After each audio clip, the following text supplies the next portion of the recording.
The Derek Difference. Good morning, Derek Essery here with Condo to Castle Properties. Wanted to hop on and talk about what an appraisal contingency is.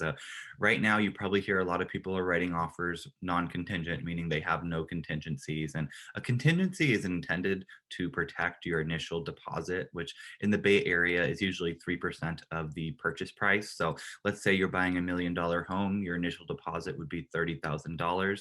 You get your offer accepted.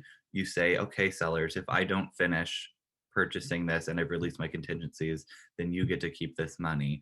But I've had a lot of luck actually getting my clients to keep quite a bit of contingencies in this kind of crazy market. And it's not very common, but I think with my network and knowing how to word things to make it attractive to sellers, we've had a lot of success in protecting my clients' money.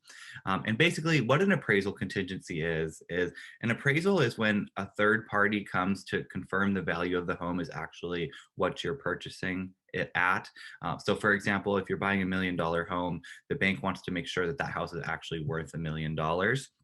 So they then send out a third party appraiser to confirm that.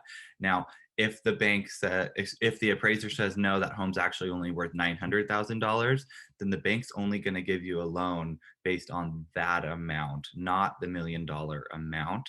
So if you have an appraisal contingency, what you're able to do is ask the sellers to reduce their price, let's say from 1 million to 900,000 to align with that appraisal.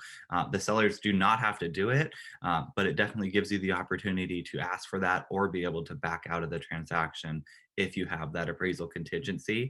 If you do not have that contingency and the house does not appraise for the purchase price, you have to come up with the cash difference. So if it appraised at 900,000 and you were purchasing it at 100,000, you need to come up with that $100,000 cash gap there as well.